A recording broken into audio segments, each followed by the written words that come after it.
Front Page Dramas present Lived a Double Life to Rob the Rich.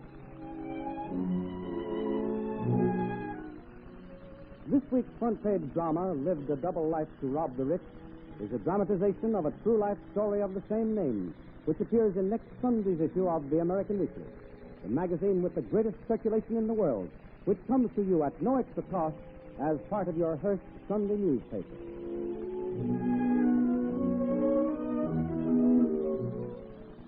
Necessity is the mother of invention, runs the old adage, and it certainly must have inspired Andre Swindenhauer to inventive genius. To get down to cases, Andre was a French vaudeville actor, and well as everyone knows, vaudeville the world over has gone the same way as the old horse cab, the free lunch, silent pictures, and many a fine old institution that once gladdened the hearts of mother and dad. With vaudeville gone, Andre was faced with the cruel necessity of getting another job, saying goodbye to his chosen profession and going to work. But as we have said, necessity is the mother of invention, and Andre was one of her most inventive sons. He certainly invented a way to work, and it wasn't long until French detectives in the city of Lyon were in pretty much of a dither. Now, monsieur, what is your excuse this time? Once again, we are faced with another daring jewel robbery. The first one this month. All the same plan, the Grand Hotel. All the circumstances are the same. And I suppose your answers are the same. I regret to say, monsieur, I am baffled. Completely baffled. Wonderful. Marvelous. For the first time in 1 month, over 100,000 francs worth of jewels are stolen right under your nose, and you are baffled. But you were born baffled. And you, Inspector Renoir, what have you to say for yourself? Mystified, monsieur. Positively mystified. Mystified, monsieur Albert. Baffled and you, Mr. Renoir, I'm mystified. I suppose I should say I am mortified. We should all sit down and have a good cry together. And listen to me, monsieur. We are the laughing stock of every police prefecture in France. We are in complete disgrace with the biggest insurance company. The mayor and officials of the city are petitioning the Sûreté Nationale for a complete investigation. The tourist bureaus are up in arms because some of the very wealthy visitors have cancelled their visits, saying that they cannot give adequate police protection. Does that mean anything to you, monsieur? Monsieur, what is that you say? Will we take every precaution? We had Monsieur and Madame Martin swear that the doors and windows were all carefully locked. Monsieur, we had every hallway, corridor, and stairway patrolled night and day. No one had seen one single suspicious character prowling around. Did you not yourself order special police disguised as porters, page boys, lift attendants, and waiters to work in the hotel for the past 2 weeks? They have carefully watched and investigated every one of the hotel staff. And what do they find? Nothing. Despite every precaution, another daring robbery occurred. I tell you, monsieur, I am baffled. Yes, I know that. Now, monsieur, I am desperate. I am giving 48 hours to either clear up this case or bring me some substantial evidence that you are near a solution. Remember, monsieur, 48 hours. Now, allez, and don't call, visit me, or come back without results.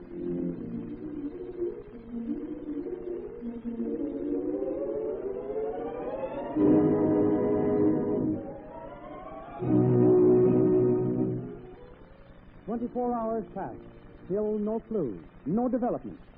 36 hours, and the story remained the same. 42 hours passed, and the telephone on the desk of the chief of detectives began ringing violently. 42 hours, and voila, they find the thief. Rule them with an iron hand, and one always gets results. Now we shall see. Monsieur Theriot speaking. Mr. Theriot, this is Mr. Albert. It has happened. Ah, bon, you catch the thief, eh, Albert? Catch him? No, monsieur. He catch up. It is another robbery, monsieur. That's for no, because what did you say? Oui, monsieur, oui. Another 200,000 francs, Mr. Theriot.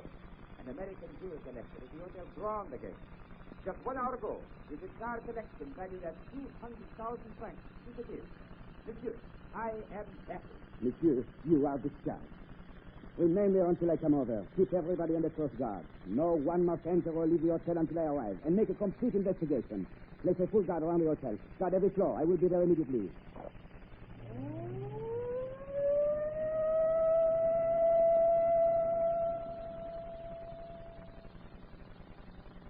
Now, monsieur, tell me precisely what has happened. You, Monsieur Thomas. Well, I'm a jewel collector. I've been on a buying trip for several of my American clients. I stopped off here to see the LaRouche collection last night. Picked out several pieces, a bracelet, 2 necklaces, and 4 rings. This morning, after the banks were opened, I arranged for payment. Then Monsieur LaRoche brought the jewels to my room. They were locked in a case, placed in my traveling bag, and when Monsieur LaRoche and I left for lunch, I carefully locked my room. We were gone just over an hour. When we returned, the case was lying on the floor. It had been broken open. Jewels were gone.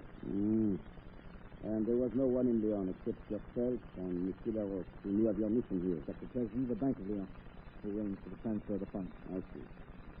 During Monsieur LaRoche's visit to this room, when he gave you the jewels, you were both alone. No one entered the room. No, no one. I see. Was there anyone in your room besides yourself during the morning? No one except the maid who cleaned up the room. She knew nothing of my business here. In fact, she impressed me as a sort of simple country girl. I broke a button off my shirt just before I tied my tie, and she very kindly sewed it on for me. But I'm sure the maid is above suspicion. Albert, this maid, you know her? Oui. She has been in the streets of Lyon? Oh, oui, monsieur. Every moment. She is a simple Provençal girl from the Bois. She is slightly, mentally, yes. Nevertheless, I will see her. Send her in. Très bien, monsieur. She's outside. I get her. Mademoiselle Godin.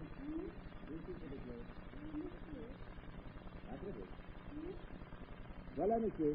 Mademoiselle Godin. Mademoiselle, how long have you worked here? 3 months, monsieur. And you came here for your home in Villers-de-Bois? Oui, monsieur. From the farm of my father. We have 12 children. 8 girls, 4 boys. Too many girls for a farm. Need both the boys work at farm. So I leave my home. Yes, yes. I make good bed. Clean very good. Now, that's enough. That's enough. You answer the questions as I give them to you. Do you have any gentlemen friends? Oh, no, monsieur. But I like to have one. No doubt. Well, take her out and have her thoroughly searched, Albert. But, monsieur, oh, la, la. There is a police matron across the hall, you stupid donkey. Oh, really, monsieur? Albert, see that the matron searches her from head to foot. And when she is finished, report back to me. Oh, take her away, oui, monsieur. Allez, mademoiselle.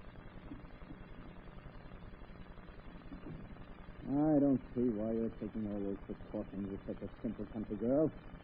She's so stupid she couldn't tell the difference between a piece of window glass and a precious stone. So, you think she's a stupid country girl, eh? Well, monsieur, you may be right. As for myself, I don't think she's stupid. I don't think she's from the country or even a girl. And I'm going to investigate myself. Monsieur le Président wants a settlement search. He suspects this headed head of being the great a great joker, Madame Poirot. Maybe. These days, no one can tell who is honest and who isn't. But it certainly does not look like a guilty. Of course not. But these days, Monsieur le Prefect is so suspicious. It wouldn't surprise me if he arrested the statue of Napoleon in the marketplace. Orders are orders. So, go ahead, Madame. Call me when you are finished. Okay, woman. Sit down right there. Be quiet and do as I tell you in time. If I blow your head off with a cigada. Okay, you are not in I'll room. fight with you. Stand right there. I'm going to bind and gag you and leave you unharmed. Will you come to me? Quick now. Madame Poirot, you said you were looking at? I'm just my sword and carefully now. Quick. Madame Poirot, you hear me? Oui, monsieur. I am undressing her and examining each garment carefully. It will take a little time, monsieur. Dear Madame, that's all I wanted to know.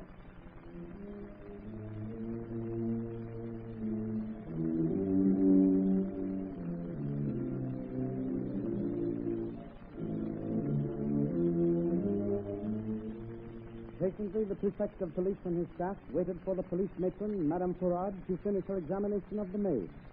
But the minutes ticked by, and no sound came from the room. After a half hour passed, the police pounded on the door, received no answer. They tried to open the door and found it locked. They secured a pass key and opened the door.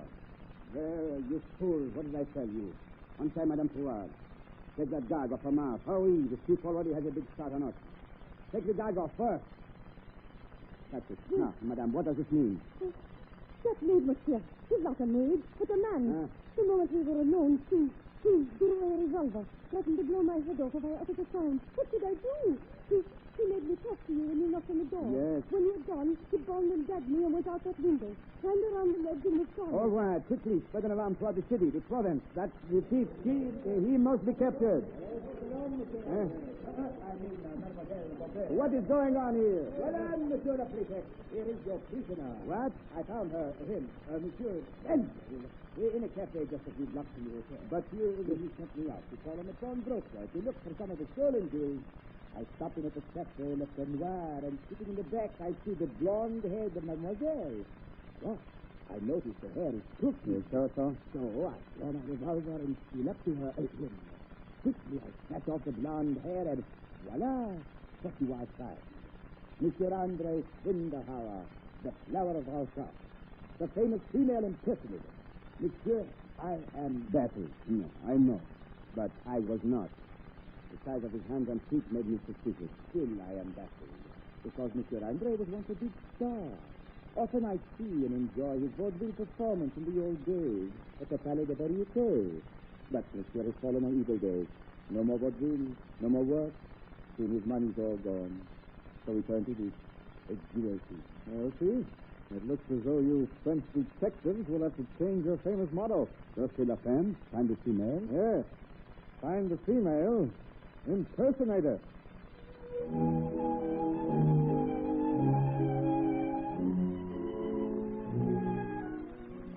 Yes, Andre Swindahara, once a star female impersonator billed as the Flower of Alsace, used his peculiar talents to become one of the cleverest of French jewel thieves. He admitted that he found robbing the rich the most satisfying act he had ever staged. But the long prison sentence he drew soon changed his viewpoint. You have just heard Lived a Double Life to Rob the Rich, a radio dramatization of a true life story of the same name to be found in next Sunday's issue of the American Weekly, the magazine with the greatest circulation in the world that comes to you at no extra cost as part of your Hearst Sunday newspaper. Join the millions of Americans who each Sunday find the maximum of reading enjoyment in the entertaining, educational, and up-to-the-minute stories, articles, and feature fiction by the world's best writers to be found in every issue of the American Weekly, the magazine distributed each Sunday with your Hearst Sunday newspaper.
Front Page Dramas present Gold is Where You Find It. This week's Front Page drama, Gold is Where You Find It, is a dramatization of a feature article entitled Surprising Stories for People Who Don't Believe in Luck, which appears in next Sunday's issue of the American Weekly, the magazine with the greatest circulation in the world, which comes to you at no extra cost as part of your Hearst Sunday newspaper. In this Front Page drama, we are presenting 3 sample cases of people who during the past year have received a lucky break. Something did turn up, settling once and for all the arguments advanced by conservative skeptics who stoutly maintain there is no such thing as luck. In every case, the people we present are hard-working, honest souls, trying their best to better themselves, but having no success until their lucky break comes along. Let's look at our first case. A hard-working farmer in the hills of Virginia, not far from the nation's capital. In the little kitchen at breakfast, he is talking with his wife. Well, Mother, there doesn't seem to be any answer. It's just got to plug along and hope for the best. But, John, that note is due tomorrow. We haven't enough to pay the interest, never mind the principal. And you know Mr. Tompkins has made it very definite that he won't renew it.